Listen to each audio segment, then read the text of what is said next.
إن الحمد لله نحمده ونستعينه ونستغفره ونستهديه. نعوذ بالله من شرور أنفسنا ومن سيئات أعمالنا. من يهده الله فهو المهتد، ومن يضلل فلن تجد له وليا مرشدا. أشهد أن لا إله إلا الله وحده لا شريك له، وأشهد أن محمدا عبده ورسوله لا نبي بعده. اللهم صل وسلم على هذا النبي الكريم وعلى آله وصحبه أجمعين. قال الله تعالى في كتابه العظيم: أعوذ بالله من الشيطان الرجيم.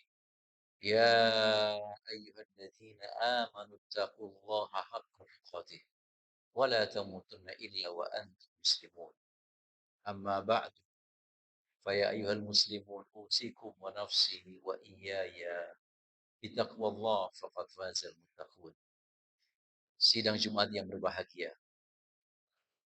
Pertama dan utama, marilah kita pastikan kembali,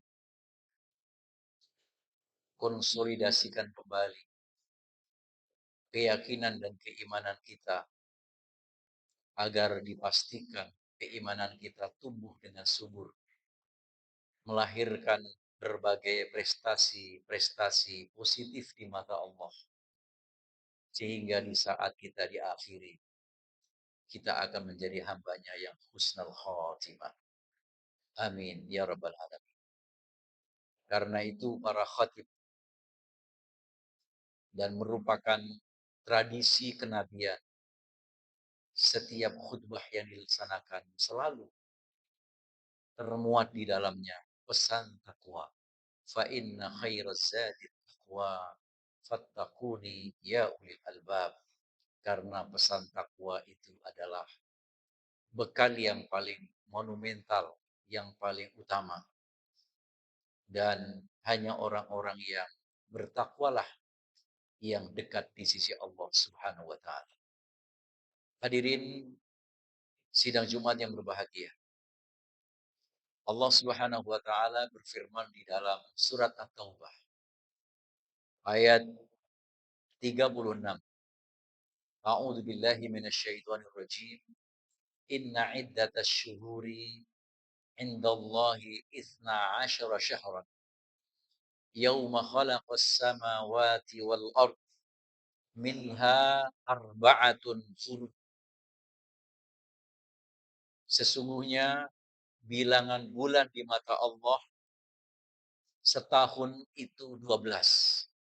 Dan itu telah ditetapkan sejak Allah menciptakan langit dan bumi.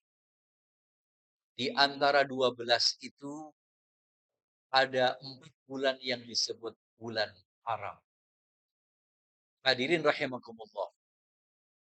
Mengapa disebut bulan haram? Haram artinya sesuatu yang tidak boleh dilanggar. Makna lain haram artinya adalah dimuliakan. Karena itu tanah haram adalah tanah yang tidak boleh dihina dan tanah yang diharamkan Allah untuk melakukan hal-hal yang di luar itu halal ketika masuk ke dalamnya haram. Ketika kita pergi ke tanah suci, ada teritorial yang namanya tanah haram. Di sana dilarang untuk kita berburu, padahal di tempat yang lain boleh. Di sana kita dilarang untuk melakukan suatu perbuatan yang membuat onar. Di sana dilarang kita mencabut tumbuh-tumbuhan, padahal di tempat yang lain boleh. Tanah haram adalah tanah yang dimuliakan. Rajulun muharramun adalah seorang yang sangat dihormati. Ay mukarramun, sangat terpandang. Pertanyaan kedua, kenapa bulan haram itu ada 4, yang 3 berturut-turut dan yang 1 terpisah? Ada 4 bulan haram yang namanya, pertama adalah bulan Zulqa'dah, kedua bulan Zulhijjah, dan yang keempat adalah bulan Muharram. Karena itu disebut haram, muharramun, termuliakan. Diharamkan untuk berbuat sesuatu yang dibenarkan. Maksud saya adalah diharamkan untuk melakukan sesuatu yang semestinya seandainya dilakukan di luar tempat itu dibolehkan, di situ pun diharapkan karena mulianya.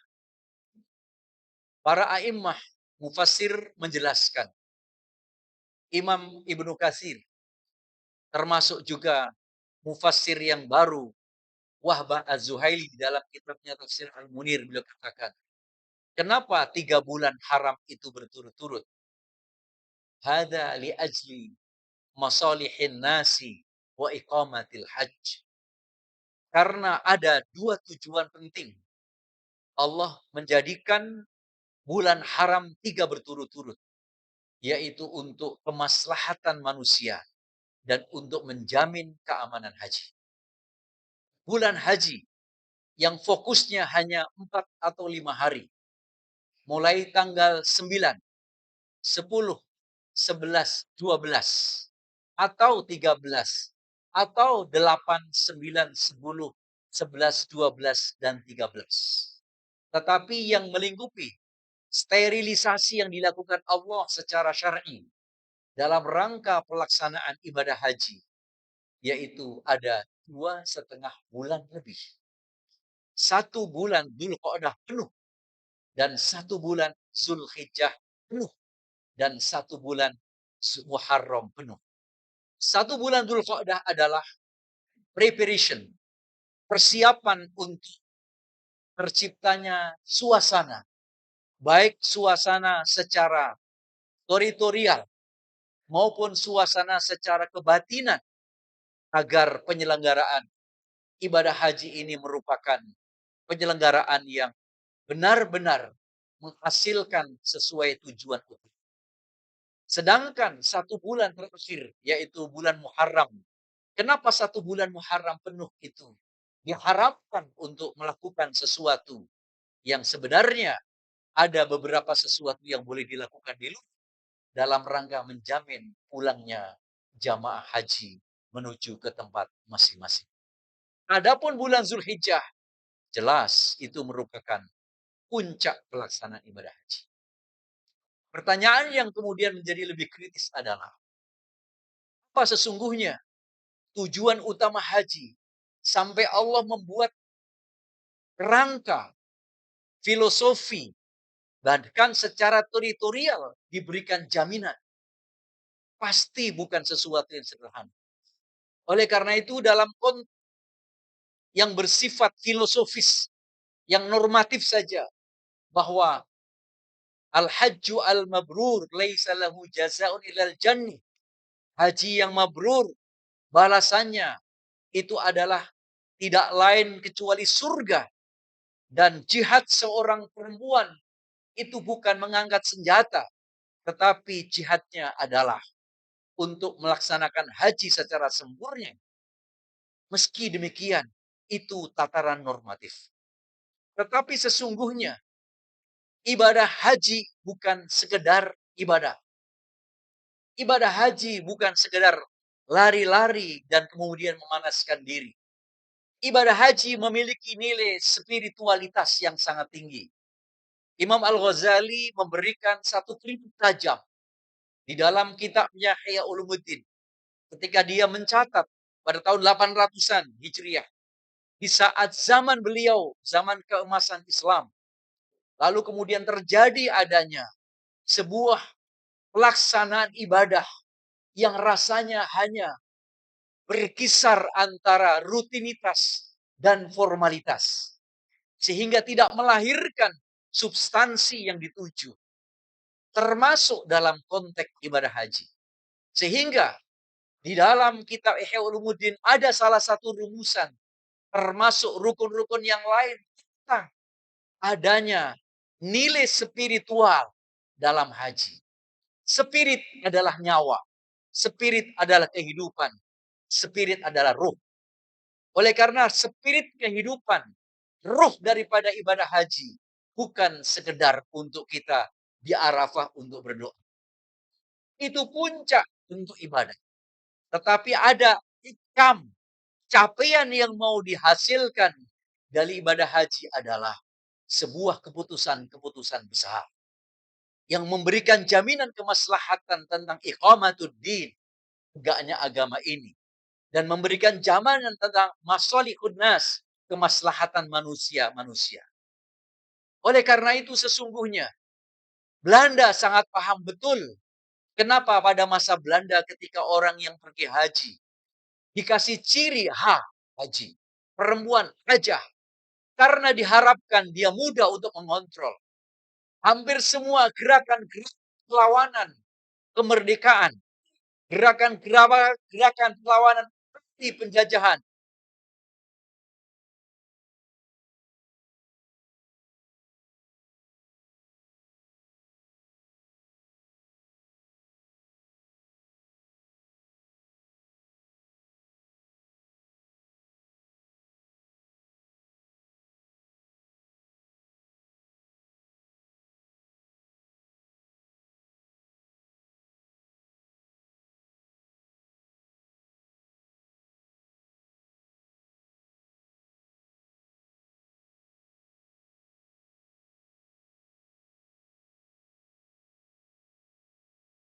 lempe dan kemudian bergengsi. Haji adalah proses untuk menukarkan seluruh perasaan-perasaan buruk. Haji adalah untuk menanggalkan seluruh pakaian-pakaian kebesaran kemanusiaan atau pakaian-pakaian kebesaran manusia untuk hanya dibesarkan Allah Subhanahu wa taala. Disitulah hakikat capaian yang ingin dicapai dalam haji. Karena itu, ketika jihad itu berlangsung selama 1 tahun, ada siklus istirahatnya. Kapan? 2 kali. Pertama bulan Rajab dan yang kedua adalah bulan haji. Kecuali jihad itu dalam kondisi tidak ada pilihan seperti Palestina hari ini. Dia tidak mengenal bulan haji, dia tidak mengenal bulan Rajab yang mestinya itu adalah masa untuk istirahat atau gencatan secara internal dalam konteks mengkonsolidasi. Kenapa? Karena musuhnya sungguh tidak mengenal pri kemanusiaan dan musuhnya sungguh tidak mengenal rasa kasihan, dan bahkan kemudian apa yang dikerjakan itu merupakan sesuatu yang bertentangan dengan sifat kemanusiaan. Aspek kemanusiaan seluruh dunia pun kemudian tetap dilakukan. Hari ini meskipun sejumlah negara-negara Eropa yang selama ini menjadi mitra utama dari Zionisme Israel mulai berbalik. Hari ini yang kemudian negara-negara yang tidak satu pun mengenal Islam mulai bersuara anti kepada Israel. Meskipun di negara-negara yang memandangkan negara Islam, dia kemudian malu-malu dan tidak berani. Tetapi faktanya bahwa hari ini Israel masih terus membantai anak-anak, membantai masyarakat sipil, dan meratakan bumi yang sudah rata, dan menembakkan semua apa yang diinginkan. Itu hanya karena kemauan, hanya karena ambisi pemimpin-pemimpin tertentu. Nauzubillah min dzalik. Hadirin sidang Jumat rahimakumullah. Oleh karena itu, dalam konteks haji kenapa harus disterilisasi yang begitu sangat kuat, baik sterilisasi secara spiritual maupun sterilisasi secara teritorial. Dalam konteks sterilisasi teritorial tentu kita tidak terlibat karena wilayah kita jauh. Tetapi sterilisasi secara spiritual itu kita terlibat. Sehingga Imam Qatadah mengatakan, beliau berkata, Inna Allah subhanahu wa ta'ala, sesungguhnya Allah subhanahu wa ta'ala memilih istafa sofaya min khalqihi, dari seluruh makhluk-makhluknya itu Allah pilih. Istafa minal malaikati rusula, Allah memilih dari kalangan malaikat itu ya para rasul. Wa minan nasi rusula, dan Allah memilih dari sekian miliar manusia seorang rasul. Wastafa minal kalami dzikruhu, dan Allah memilih dari seluruh jutaan yang ada di media sosial maupun jutaan yang ada di big data, yang Allah pilih adalah zikir kepada Allah. Wastafa minal ardil masajida, dan Allah memilih dari bentangan bumi yang begitu luas masjid-masjidnya. Wastafa minasyuhuri Ramadan wa syuhril haram, dan Allah memilih dari 12 bulan yang dipilih adalah bulan Ramadan dan bulan haram. Wastafa minal ayyami yaumul Jum'ah, dan Allah memilih dari 7 hari Jumat. Wastafa minal layali lailatul qadari, dan Allah memilih dari seluruh malam 360 malam dipilih malam Lailatul Qadar. Karena itu apa? Fa'azimu ma'azzamallah. Karena itu yang dipilih oleh Allah itu agungkanlah. Jika bulan haram ini diagungkan Allah, maka sudah semestinya kita juga ikut mengagungkan, karena bulan ini diagungkan Allah Subhanahu wa taala. Bagaimana cara kita mengagungkan di bulan-bulan yang diagungkan Allah Subhanahu wa taala? Maka Rasulullah sallallahu alaihi wasallam bersabda dalam hadis yang diriwayatkan Imam Al-Bukhari dan Imam At-Tirmidzi dan juga para imam yang lain, dikatakan, "Ma min ayyamin al-amal salih fihinna ahabbu ila Allah min hadhihi ayyamil ashr." Tidak ada hari-hari di mana amal saleh itu paling disukai Allah ketimbang amal saleh yang dilakukan di 10 hari. Apa itu 10 hari? Qalu ya Rasulullah, wala jihad fisabilillah. Apakah lebih utama daripada jihad ya Rasulullah? Qala wal jihad, jauh lebih utama jihad fisabilillah. Illa rajulun kharaja bi nafsihi wa malihi summa lam yarji min dzalika syai'un. Kecuali orang yang mujahid, keluar membawa seluruh hartanya, membawa jiwanya, lalu pulang tidak membawa apa-apa, tidak membawa ghanimah, tidak membawa barang rampasan, tidak membawa oleh-oleh, dan dia telah babak belur untuk kemudian berjihad. Bahwa itulah kira-kira perbandingan orang yang melakukan amal soleh di 10 hari sebanding dengan itu. Pertanyaannya, 10 hari yang dimaksud ini apa? Allah Subhanahu berfirman, wal fajr wa layalin 'ashr wasyaf'i wal watr wal layli idza yasr hal fi dzalika qasamun lil.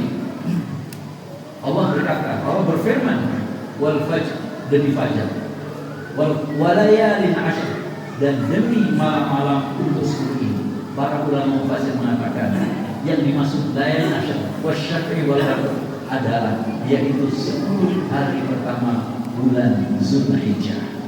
Hari ini kita sudah berhujung di bulan Zulhijjah. Di bulan Zulhijjah adalah bulan haram. Bulan Zulhijjah adalah bulan Zulhijjah, bulan haram. Karena itu kita sudah semestinya sebagai seorang muslim mengagungkan bulan-bulan ini untuk ikut menyiapkan sterilisasi spiritual terhadap pelaksanaan jemaah haji, sehingga mereka pulang tidak hanya membawa embel-embel haji atau hajah, tetapi membawa revolusi spiritual yang sesungguhnya, sehingga menjadi pejuang-pejuang di agama Allah Subhanahu wa taala. Hadirin sidang Jumat rahimahullah. Jika amal soleh yang dilakukan di sini sangat banyak sekali, maka pesan Sayyidina Umar di dalam hadis, fa'aktiru minat takbir wat-tahmid was-salatu minat takbir wat-takbir wat-tahlil. Karena itu perbanyaklah kita membaca takbir, Allahu Akbar, la ilaha illallah, Allahu Akbar. Perbanyaklah membaca tahlil, la ilaha illallah. Perbanyaklah membaca tahmid, Allahu Akbar walillahil hamd. Tahmid, tahlil, takbir itu kemudian menjadi salah satu syiar untuk kita mensucikan diri. Hadirin sidang Jumat rahimahullah, pada akhirnya bahwa sikap seorang muslim terhadap bulan haram atau bulan-bulan yang diharapkan Allah adalah satu, mengagungkan bulan-bulan itu karena diagungkan Allah.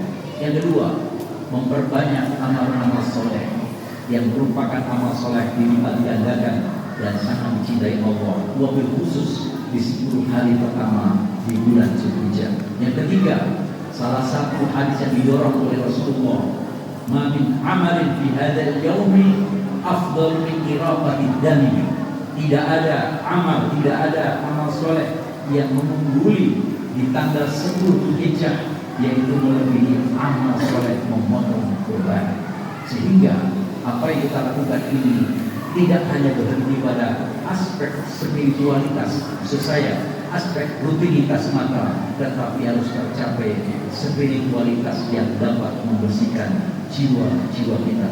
Semoga Allah memudahkan kita semua untuk melaksanakan, dan semoga Allah semakin meningkatkan kita sebagai hamba-hambanya yang semakin bertakwa.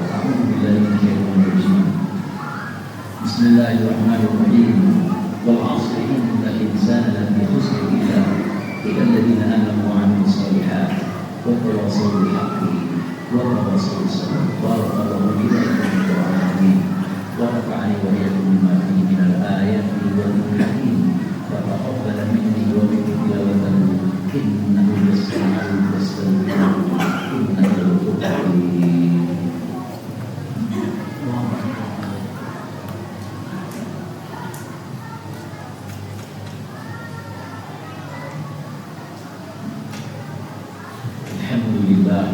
Alhamdulillah alladzi bi ni'matihi tatimmu shalihat wa bi fadlihi tatanazzalu al-khairat wal barakat wa bi tawfiqihi tatahaqqaqu al-maqasid wal ghayat.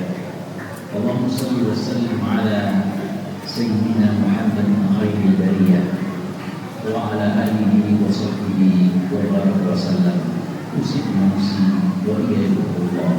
Qala Allah Ta'ala fi kitabihi al-karim, inna Allaha wa malaikatahu yusalluna 'alan nabi ya ayyuhalladzina amanu sallu 'alaihi wa sallimu taslima. Allahumma shalli 'ala sayyidina Muhammad wa 'ala ali sayyidina Muhammad kama shallaita 'ala sayyidina Ibrahim wa 'ala ali sayyidina Ibrahim wa barik 'ala sayyidina Muhammad wa 'ala sayyidina Muhammad kama barakta 'ala sayyidina Ibrahim fil 'alamin innaka Hamidum Majid. Wa 'alaina ma'ahum برحمتك يا ارحم الراحمين. اللهم اغفر للمسلمين والمسلمات والمؤمنين والمؤمنات الاحياء منهم والاموات انك سميع قريب مجيب دعوات يا قوي يا حاجات ويا كافر الرحمن. اللهم اجعل بلدتنا هذه اندونيسيا بلده طيبه بلده امنه راعيا مرئيا برعايتك يا رب العالمين. اللهم انزل الكتاب ومجري السحاب سريع الحساب هازم الاحزاب اكسب الصهاينه الغاصبه والغاشمه والظالمه والمتجاوزه انهم ظالمون معتدون متجاوزون قتلوا عبادك الانبياء شرروا اولياء الانبياء. اللهم دمرهم تدميرا، دمر قوتهم، دمر جنودهم، دمر معسكرهم، دمر أسلحتهم، دمر سلطانهم تدميرا. اللهم اقتلهم قبلا، اللهم اقتل جنودهم قبلا وأحسنهم مددا وأنت على كل شيء قدير. اللهم زلزل أقدامهم، شتت شملهم، فرق جمعهم، إنك على كل شيء قدير.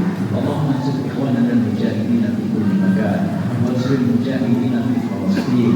اللهم انصر المستضعفين في فلسطين وفي غزة. اللهم كن لنا نصرا عزيزا، نصر عزيز مقتدر، نصرا مبينا. اللهم تقبل شهداءهم وارحم موتاهم واشف جرحهم ومرضاهم وولي امورهم انك لا تخلف الميعاد وانت على كل شيء قدير وبالاجابه الجدير. وصلى الله على خير خلقه نبينا محمد واله وصحبه وبارك وسلم. سبحان ربك رب العزه عما يصفون وسلام على المرسلين والحمد لله رب العالمين. عباد الله، ان الله يامر بالعدل والإحسان وإيتاء ذي القربى وينهى عن الفحشاء والمنكر والبغي يعظكم لعلكم تذكرون. فاذكروا الله العظيم يذكركم